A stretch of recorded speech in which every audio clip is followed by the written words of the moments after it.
bisa bicara apa saja dengan Eyang. Saya wawancara sudah belasan kali rasanya, dan setiap kali wawancara saya selalu dapat nuansa yang berbeda. Ketika wawancara soal demokrasi itu beda ketika bicara soal mimpinya, soal Indonesia yang berdikari. Ketika bicara soal teknologi, saya dapat nuansa yang berbeda ketika bicara soal cinta. Ketika saya ajak bicara soal, waktu itu pernah kita bikin show khusus Eyang menjawab milenial. Jadi saya mengumpulkan pertanyaan dari media sosial, silakan bertanya apapun untuk Eyang. Yang masuk itu 10.000 lebih pertanyaan. Dan kemudian kita pilih, dan pada saat itu pun menjawab pertanyaan soal bagaimana caranya jadi orang yang bisa move on dari mantan, supaya tidak jadi pengabdi mantan gitu. Apakah Eyang setuju bumi itu datar? Jadi pertanyaan-pertanyaan yang absurd sekalipun, pertanyaan-pertanyaan yang lucu, itu pun tetap nyambung gitu. Dan rasa-rasanya saya jarang menemukan orang yang sedemikian komplit ketika bisa diajak diskusi dan bicara, terutama bicara soal cinta. Karena menurut saya satu kata yang bisa mendefinisikan Habibie itu cinta. Ia pencinta yang penuh seluruh. Apa tuh maksudnya penuh seluruh? Nggak nanggung. Saya merasa sekarang orang kalau cinta nanggung dan ada syaratnya. Bapak-bapak tolong disimak. Tapi dengan Eyang Habibie itu cintanya penuh seluruh. Cinta pada Ainunnya selalu sungguh. Dan kalau bicara cinta pada Indonesia juga tidak tanggung-tanggung gitu. Dan bicara cinta dengan Eyang, saya jadi teringat dulu ketika Ibu Ainun wafat. Ketika itu seluruh wartawan mengejar ingin wawancara Eyang Habibie, tapi ketika itu belum mau dan memang masih masa-masa yang sangat sulit untuk diwawancara, dan meminta tidak ada wawancara sama sekali. Baru setelah 40 hari pasca Ibu Ainun wafat, baru kemudian Mbak Rahima, dulu Direktur Eksekutif Habibie Center, menghubungi saya dan bilang, nah Eyang Habibie sudah mau diwawancara dan meminta saya wartawan pertama yang berbincang dengan Eyang. Dan kalau saya mengingat lagi momen itu, rasanya itu pun tidak seperti wawancara, rasanya saya sedang mendengarkan curahan hati seseorang yang ketika itu saya tafsirkan sebagai patah hati. Tapi ketika saya konfirmasi, Anda patah hati? Dia bilang, dia tidak menjawab patah hati, dia bilang separuh jiwa saya pergi. Dan itu kemudian kita jadikan judul, separuh jiwa saya pergi. Ada kata-kata yang saya masih ingat sampai sekarang. Saya tidak ini kata-katanya Pak Habibie, saya tidak pernah menyangka hubungan dua manusia bisa sedemikian indah, tapi perih, katanya. Saya tidak sangka bahwa hubungan antara dua manusia insan ada demikian dahsyatnya dan indah. Bapak tidak tapi sangka. perih. Di setiap sudut mata saya selalu ada Ainun. Kemanapun saya melihat pasti ada Ainun. Dan ia menceritakan itu dengan cucuran air mata, dan saya berusaha tegar menatap Eyang, sementara kameramen saya di belakang sudah gini-gini, jadi memang agak sulit momen itu. Cuma memang itu momen dimana saya merasa, yaitu betapa cinta adalah diksi yang sempurna untuk menggambarkan Baharudin Yusuf Habibie.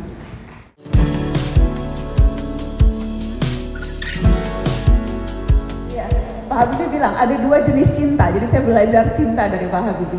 Ada cinta di mana dua manusia bertemu, memutuskan untuk memberikan segala yang mereka punya, sampai maut akan menjemput salah satu dari mereka, dan itu namanya cinta sejati. Yang terjadi pada Ainun adalah, ya, maut menjemput Ainun, saya sudah tidak bisa lagi berbicara dan memegangnya, tapi saya masih bisa merasakan kehadirannya. Itu artinya maut pun tidak bisa memisahkan kami, dan itu namanya cinta ilahi. Saya masih ingat sekali kata-kata Pak Habibie seperti itu. Di kesempatan yang lain Pak Habibie kemudian sempat cerita, pada saat ia berbincang dengan saya pasca 40 hari Bu Ainun wafat itu, ia dalam kondisi yang depresi. Kata-katanya, saya hampir tenggelam dalam samudera kesedihan. Itu kata-katanya, sangat puitis Pak Habibie, dan saya selalu ingat karena saya pencinta kata-kata indah, jadi saya selalu ingat kata-kata yang indah.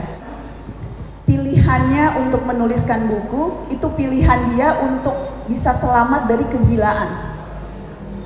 Karena waktu itu 20 hari pasca Bu Ainun wafat, ia sempat berada dalam kondisi tidak sadar katanya. Malam-malam bangun, tidak mengenakan baju, dia bilang menangis seperti anak kecil mencari Ainun. Ia berada di ujung depresi. Dan ketika itu pilihannya dari dokter, yang pertama masuk rumah sakit jiwa, yang kedua dirawat di rumah, psikiater datang, yang ketiga diminta untuk mengeluarkan isi hati, dan yang keempat menulis buku. Dan kemudian pilihan menulis bukulah yang diambil. Dan ketika itu saya tanya, apakah dia pernah merasa membayangkan gitu, kisah cintanya akan dinikmati begitu banyak orang. Dan dia bilang, pilihan dia menulis buku itu pilihan untuk selamat dari sakit jiwa, bukan untuk mengabadikan cinta, bukan untuk membuat kenangan atau memori tertentu begitu. Tapi lagi-lagi kita lihat apapun yang dihasilkan dari cinta akan melahirkan cinta-cinta yang lain. Bukunya laku di mana-mana, bestseller, diterjemahkan ke berbagai bahasa, you name it, semuanya ada. Inggris, Jerman, Arab, semua bahasa. Dari buku itu lahir opera Ainun, dari buku itu lahir film, lahir musik, lahir perangko yang hari ini malam ini kita lihat. Jadi bukti bahwa cinta ilahi akan bisa menelurkan cinta-cinta yang lain tanpa pernah dimaksudkan untuk itu.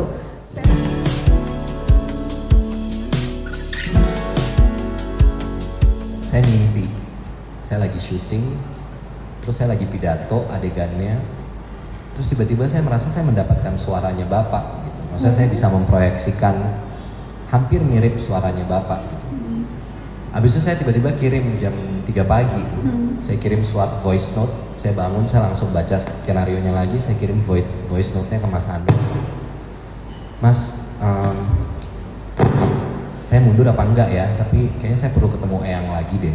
Akhirnya saya kirim voice note-nya ke Mas Hanung sebagai sutradara. Hari berikutnya saya ketemu sama Eyang di kediaman beliau. Saya utarakan bahwa saya mau mundur dari proyek ini karena kayaknya banyak yang nggak setuju. Terus kalimat Eyang yang pertama keluar adalah kalau kamu di underestimate orang, itu berarti kamu sudah memenangkan half of the game. Itu langsung merubah keputusan saya. Saya langsung yakin bahwa oke, saya harus berusaha dan saya pasti bisa.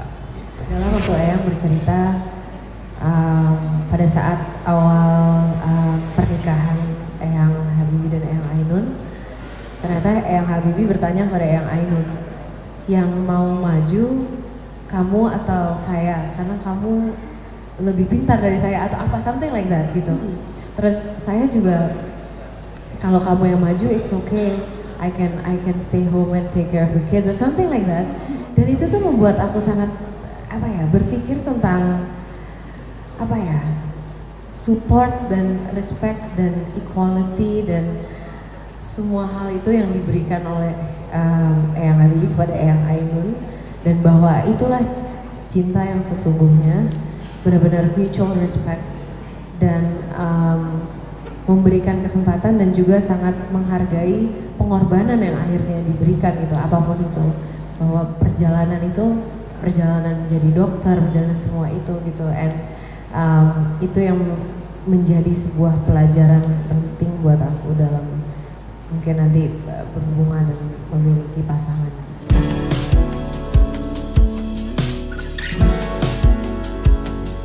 Jadi ini puisi yang ditulis Pak Habibie yang dibacakan Eyang pada saat peresmian Monumen Cinta Habibie Ainun di Parepare. Jadi waktu itu ada satu kesempatan saya pulang kampung bareng Pak Habibie. Jadi saya ikut Pak Habibie pulang ke Parepare, ke Makassar. Kita bikin acara di sana, dan salah satu acara di sana adalah meresmikan Monumen Cinta Habibie Ainun di Parepare. Dan ini adalah puisi yang waktu itu dibacakan Eyang. Kalau boleh saya akan bacakan, ini puisi yang dituliskan. Cinta adalah anugerah ilahi yang harus dijaga dan dipelihara kemurniannya sehingga tumbuh dan kekal selamanya. Tak akan lekang karena panas, tak lapuk pula karena hujan. Tak akan pupus termakan usia. Hakikat cinta sejati lahir dari hati untuk saling menyayangi dan mengasihi. Kekasih hati karena cinta menjadi pengobat rindu, pelipur lara, penyejuk hati, dan penenang dalam kegembiraan. Ungkapan cintanya Habibie kepada kekasih hatinya Ainun. Pada suatu ketika, aku janji padamu, aku akan menjadi suami terbaik buatmu. Ungkapan cintanya Ainun kepada Habibie, jika aku punya kesempatan untuk hidup lagi, aku akan tetap memilihmu. Bagi Habibie, Ainun adalah mata untuk melihat hidupnya. Ainun adalah segalanya. Namun setiap kisah mempunyai akhir, setiap mimpi punya batas. Nikmatilah indahnya cinta dalam keabadian. Jadilah engkau bidadari surgaku. Tunggu aku di babul jannah. Kubawakan engkau setangkai bunga cinta sejati. Parepare, 28 Agustus 2014, Baharudin Yusuf Habibie.